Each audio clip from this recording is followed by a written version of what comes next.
En aquel tiempo dijo Jesús a la gente: el reino de los cielos se parece a un hombre que echa simiente en la tierra. Él duerme de noche y se levanta de mañana.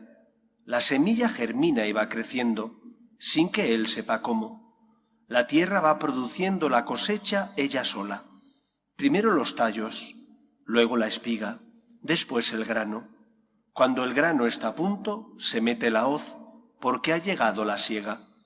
Dijo también: ¿con qué podemos comparar el reino de Dios? ¿Qué parábola usaremos? Con un grano de mostaza.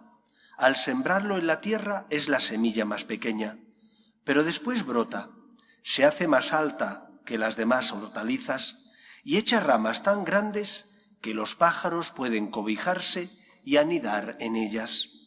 Con muchas parábolas parecidas les exponía la palabra, acomodándose a su entender. Todo se lo exponía con parábolas, pero a sus discípulos se lo explicaba todo en privado. Palabra del Señor.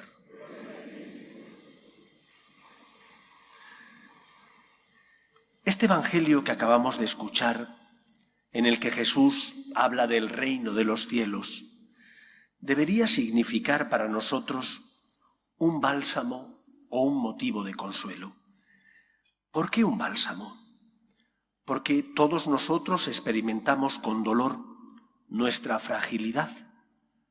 Puede ser que de cara a los demás no lo digamos y luchemos por vender una imagen de perfección que no es la real.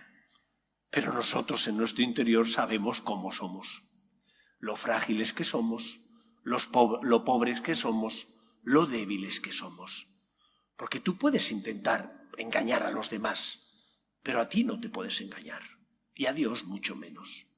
Tú eres consciente de tu debilidad y por lo tanto de cuántas veces en tu vida dejas de hacer ese bien que sabes que tienes que hacer y haces el mal que sabes que no debes cometer.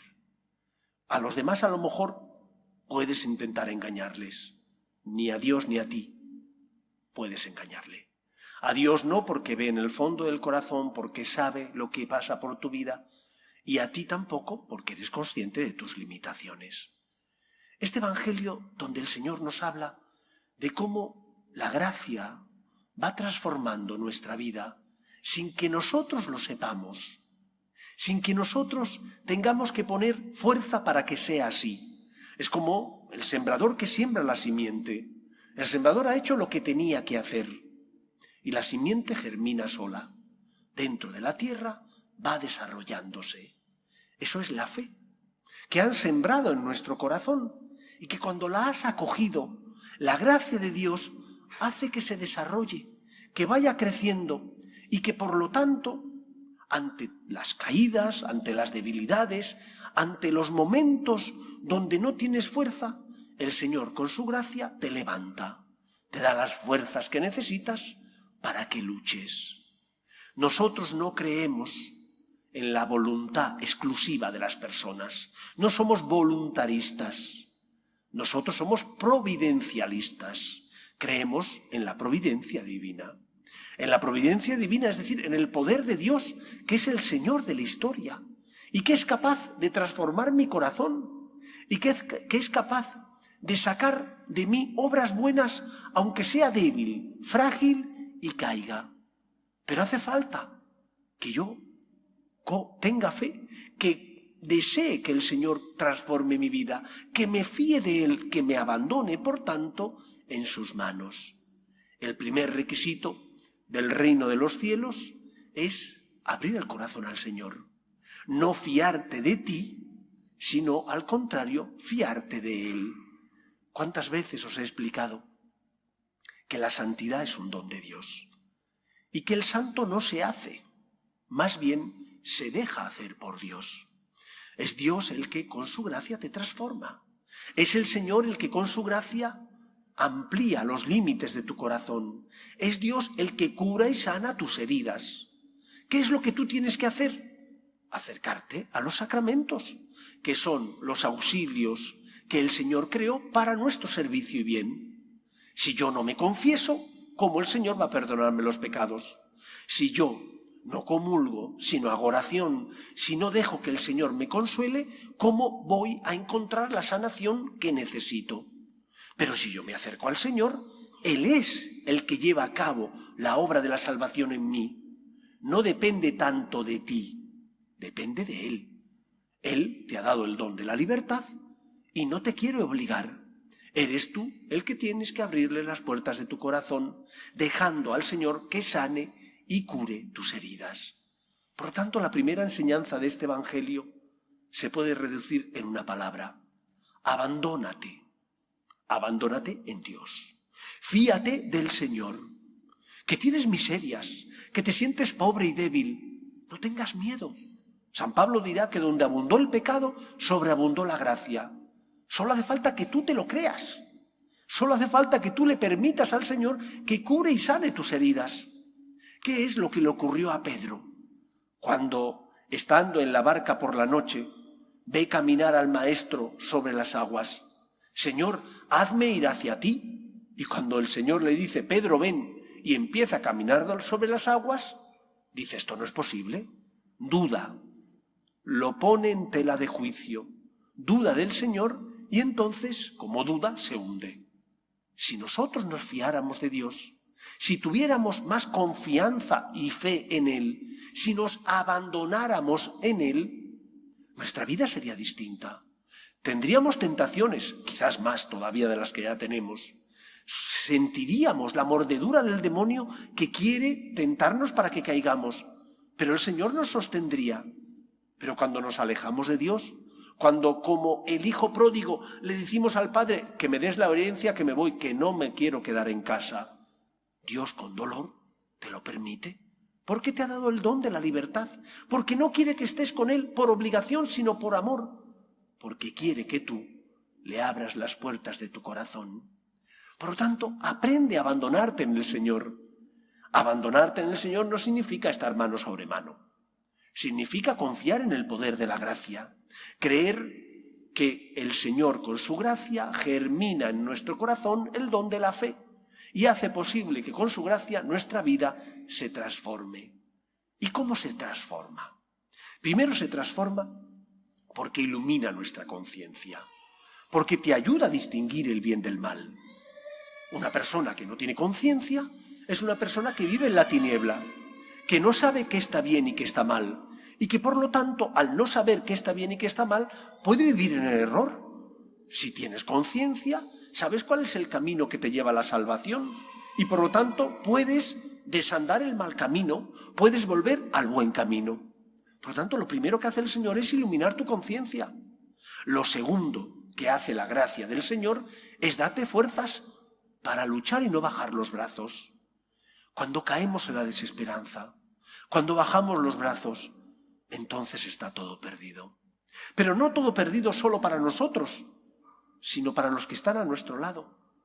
Dios nunca compite con las personas que están en nuestra vida.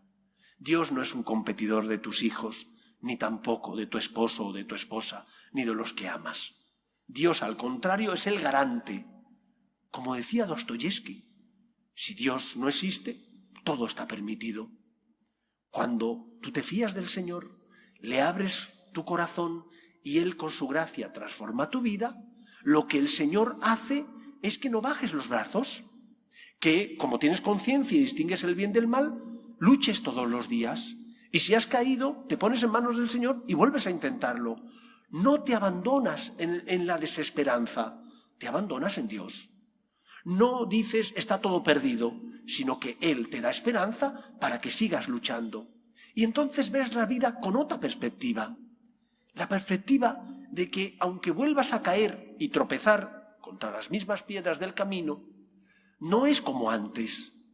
Si yo en lugar de tener un carácter endiablado y faltar al respeto en mi trabajo a mis compañeros 10 veces, con la ayuda del Señor logro reducirlo a 5, si hiciera una encuesta yo estoy seguro que mis compañeros dirían mejor 5 que 10, mejor 5 que 10.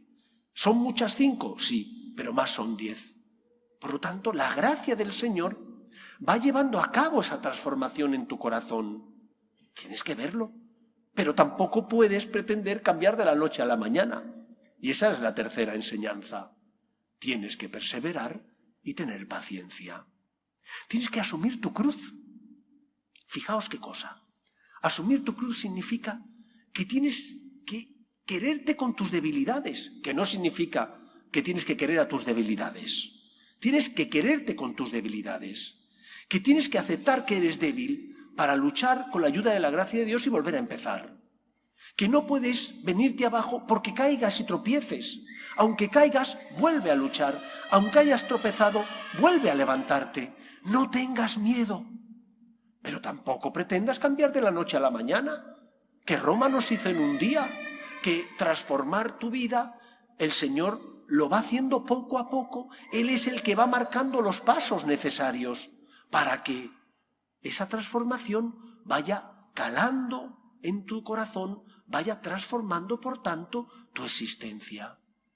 3 principios que no podemos olvidar. El Señor siembra, pero hace falta, por una parte, abandonarse en Él. En segundo lugar, el Señor que siembra la semilla ilumina nuestra conciencia y, por lo tanto, nos ayuda a distinguir el bien del mal. Y dándonos su gracia, nos da las fuerzas para luchar. Aunque hayas caído, levántate y sigue adelante. Persevera.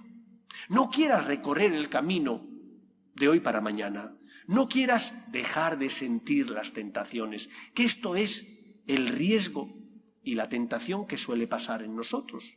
Que queremos obtener el resultado ya. Pero tenemos que tener paciencia, porque cambiar el corazón del hombre, quitarte los vicios, que son los malos hábitos, esas malas hierbas que han nacido en tu corazón y que a lo largo de muchos años has ido atesorando, no es tarea fácil. Necesita su tiempo. Las virtudes cuestan mucho de atesorar. Necesitan abandono en Dios, necesitan lucha, necesitan esperanza en Dios nuestro Señor. Y de esa manera el reino de los cielos, es decir, el amor de Dios, irá transformando nuestra vida y también, por tanto, la sociedad en la que nos encontramos. En un momento en el que sobre la Iglesia se echa mucha porquería, muchas veces con razón y otras veces sin ella, porque hay veces que la dichosa leyenda negra sobre la Iglesia sigue existiendo y en lugar de hablar de las cosas que de verdad hace la Iglesia, muchas veces nos imputan cosas que no son. Cuando se comete un error hay que reconocerlo, pero también hay que reconocer los dones y los frutos del Espíritu que está produciendo la Iglesia. Ante los pecados habrá que sanarlos reconociendo que existen, intentando poner la medicina necesaria, pero también habrá que reconocer los éxitos. Recuerdo hace años cómo leí un libro que os recomiendo, escrito por Vittorio Messori, que se titula Leyendas negras de la Iglesia, y cómo viene a resolver históricamente tantas mentiras como se contaron sobre la Iglesia para echar abajo la tarea que la Iglesia realiza. Cuando tú ves la tarea evangelizadora que se llevó a cabo en América, cuando tú te das cuenta de cómo aquello promovió el bien común en aquella sociedad, llevando la esperanza, la fe en el Señor, es para quitarse el sombrero. Cuando uno ve la tarea caritativa que hacen nuestras órdenes religiosas o nuestras cáritas parroquiales, es para quitarse el sombrero. Cuando en tiempo de crisis tú pides para ayudar a los necesitados, y como ocurrió, por ejemplo, la semana pasada, aquí en la parroquia, solo en lo que se recoge en las puertas, se recogieron más de 2.500 euros, más después donativos personales que me hicieron en mano o por transferencia bancaria. Es para quitarse el sombrero. La Iglesia es luz en medio del mundo.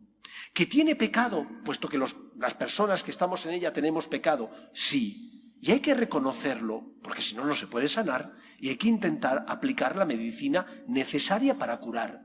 Pero también hay que reconocer las cosas que hace la Iglesia, porque si no, al final, la leyenda negra, la mentira, parece y nos dice que la Iglesia está llena de podredumbre y de pecado. Y no es verdad. Es Iglesia santa de pecadores porque estamos los hombres, pero santa porque Dios es Él que la alienta, la sostiene y la guía. Por lo tanto, que este Evangelio que nos habla de cómo el reino de los cielos crece en nosotros, en el mundo, genera una cultura provida, una cultura para ayudar a los necesitados, que este Evangelio nos consuele a no bajar los brazos, a abandonarnos en el Señor, pero también a tener paciencia, porque es el Señor el que poco a poco, como buen alfarero, va transformando nuestro corazón. Abandono en Dios, paciencia, perseverancia, constancia. El Señor, que comenzó en nosotros la obra buena, la llevará a término.